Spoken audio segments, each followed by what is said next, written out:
はい、魚座の皆さんこんばんは。アストロカウンセラーのターラです。いつも動画のご視聴本当にありがとうございます。今回は11月前半のタロットリーディングと星の補足説明させていただきます。よろしくお願いします。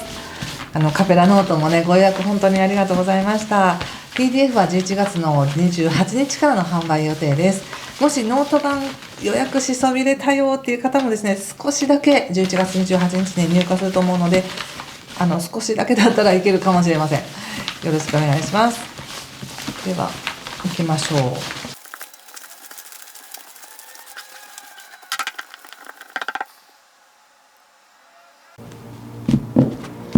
はい、じゃあ一緒に見てみましょう。11月前半です。ソードの4、ソード10逆、ワンドページ逆、カップクイーン逆、ペンタクスの5、ペンタクルスの7逆、吊るし人逆ですね。気をつけることや対策が太陽とワンドの7とオラクルは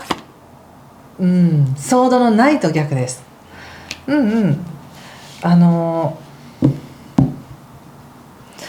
そうねなんて言ったらいいのかな、前回はなんかちょっとワクワクみたいなね、楽しいことあるんじゃないみたいな感じだったじゃないですか。で引き続きその空気感の中にはいます自分でね、ちゃんと自分の立場守れますよっていうふうに言われています。だけれどもその中で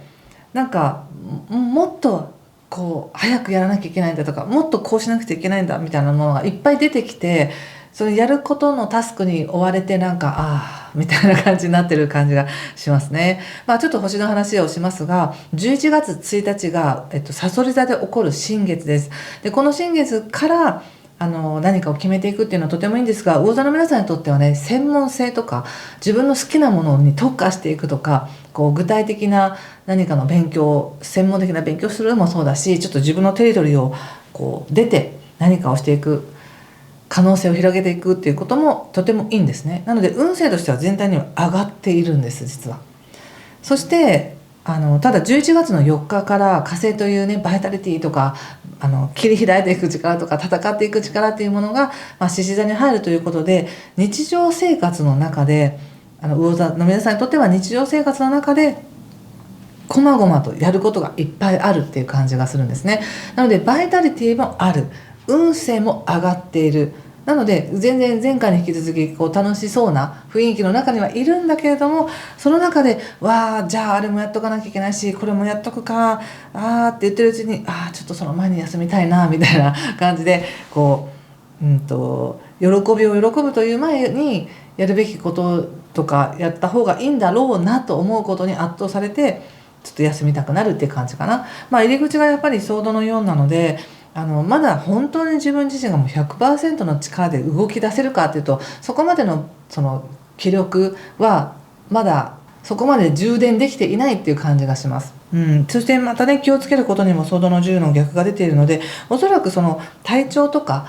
そういった何かにおいては万全な状況ではないんだと思うんですね。でも万全な状況じゃないと何かができないわけでもないし、万全な状況だけを求めていたらその他の時間がすごく長すぎるみたいな感じになるので、いや何かちょっとした不具合とか調子悪いことはあるけど、でも楽しんでいきましょうとか、その中で喜び探していきましょう、その中でできることをやっていきましょうということで、現実は着実にこう積み上げられていくわけです。なので少し体との兼ね合いでちょっと休みたいなと思ったらもちろん休んでいただいて、例えばちょっとここら辺不具合だなと思うけど、でもそれはそれとしてやっていくしかないみたいな感じがありますね。例えばの話ですけれども、目の悪い方っていうのは子供の頃から悪かったよっていう方もね、大人になってからもですけど、悪いなら悪いなりに何かしら対策をしながら生きていくじゃないですか。眼鏡をかけたりコンタクトを入れたりしながらね、なんかそんな感じなんです。でも目が悪いからって何もできないわけでもないし、見えないからって人生悲観する必要もないですよね。そんな感じで何かしら体の不具合やちょっと納得いかないこととか、まだ完全にクリアになっていない問題っていうのがあったとしても、それはそれで休みながらでも、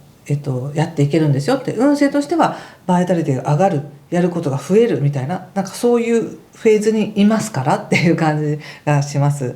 なのでそのご自身がもっとゆとりを持ってね、感情的にゆとりを持って楽しんでいきたいんだと思ってるとしたら、ちょっとゆとりはないかなって感じがしますね。やっぱりオラクルがこのソードのナイトの逆ということで非常に走っているので、走っていきたいところがあるとか、目標を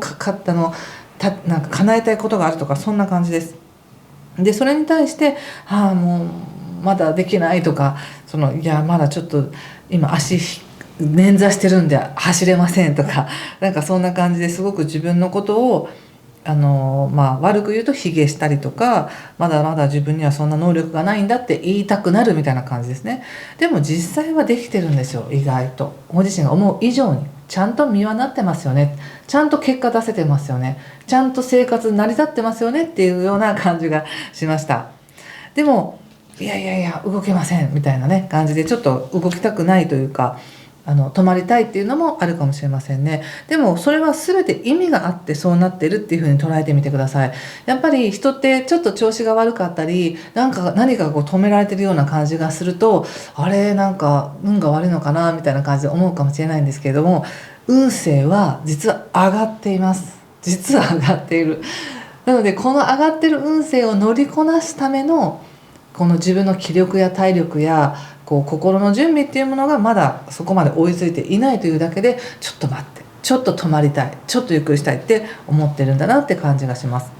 そんなもんですよね。おそらくこうお仕事でもね、こう新入社員で入った時は初めてでドキドキでわからないって言って、ちょっと慣れてきたら今度別の役職を与えられて、また新しい役職での新しい仕事が増えてみたいな、時間が経てば経つほどその時その時の状況で必要な課題みたいなのがやってきて、常になんかこうせかされてるみたいな感じがあるかもしれませんが、でも実はすごく自分はいっぱいいっぱいかもしれないけど、でも自分の状況をちゃんと守って、ちゃんとその立場を理解してやってるんですよっていうふうに言われてる気がしたんです。これもそうです。自分では納得いかないなと思っていたとしても、ちゃんと実はなってるんですよって、結果出せてるんですよっていうメッセージだと思いました。これを踏まえた上でちょっと仕事のことを見させてくださいね。11月15日からね、やっと土星も順行に戻りますから、なんかやっと今まで全然できてないと思っていたけど、いや意外とできてるかもみたいに、ちょっと前向きな感覚になれるかもしれませんね。お仕事スター、また出ましたね。ソードのナイトです。アクションっていう感じで動くんだみたいな、スピードっていうことですごいなんか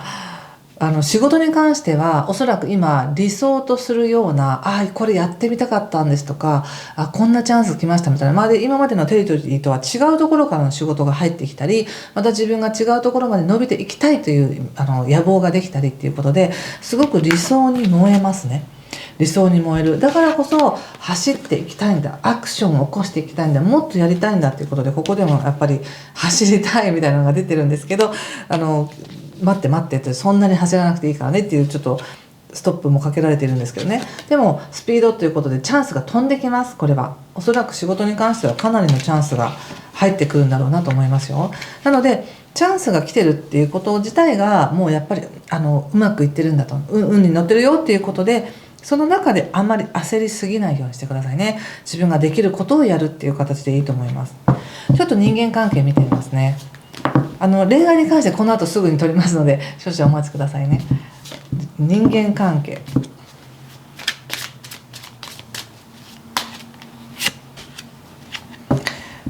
ワンドのページ、トランスフォーメーション、ワンド7、ペンタクル S ということでいいですね。なんかお互いが今回は感情のシェアっていうのがほとんど出てない、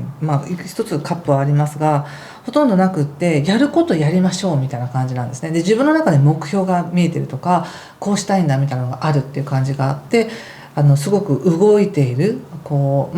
自身はね止めさせられてるとか、もっと動きたいって思うかもしれないんですけど、運勢的にはちゃんと上がってちゃんと流れているっていう感じがあり、パートナーシップって見た時にもその感情がどうこうっていうよりも、感情でつながるというよりもお互いの役割とかその存在そのものでつながるよっていうのがあって、決して他者に乱されないって感じがします。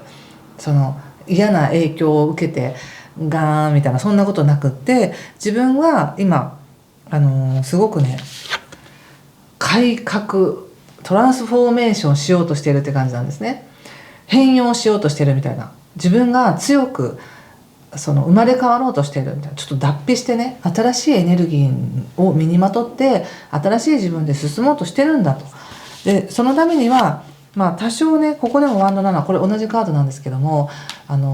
自分で自分のことを守ってちゃんとやっていけるよっていう風に出てるんですね。だから誰かに頼るとか依存するっていう感じではないんです、人間関係。そしてそこから本当の強さを持ってじっくりとゆっくりと道ができていくよっていうことなので、もしかしたら誰かとの関係においてすごくいい信頼関係で結ばれている人や、ここから長く続いていくっていう人が出てくるのかもしれませんね。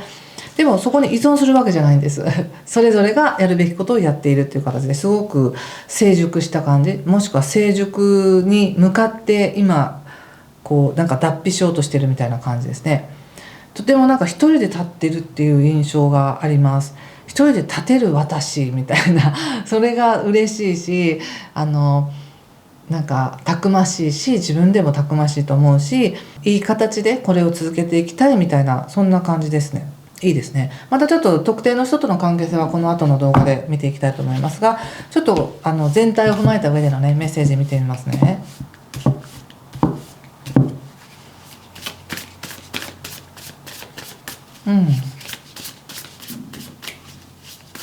はい。コンフュージョンというカードが出ていますが、このカードを見て何かしら感じることがあれば、皆さんもぜひ自分の直感でメッセージ受け取ってみてくださいね。なんかまさにいろんなその選択肢があって、不確定だからこそ迷いやすいですけれども、でもなんかご自身では迷ってるとかどうしようっていう気持ちがもちろん全くないわけじゃなく、誰だってあるとは思うんですけれども、でもその中でも仕事のチャンスが来ている。アタックしていってくださいって感じがするんです。仕事に関してはもっとこうしたいですとかっていう欲求言っていってもいいよって感じがして、実際そうなる可能性がすごくあります。そして人間関係においてもなんか誰かに頼ってとか誰かによって自分が変わるのではなく、自分で自分を改革していき、自分で立っていき、そして新しい関係性を作れる自分になっているみたいな感じがしましたので、いいですね。なんかちょうど今進んでいく手前のところに今いるって感じなので、ゆっくりで構いませんので焦らずに行ってください。はい、ということでありがとうございました。もし何かしら良かったよとか分かりましたという方は、いいねボタンやチャンネル登録、コメントで教えていただけると嬉しいです。ではまたすぐにお会いしましょう。ありがとうございます。失礼します。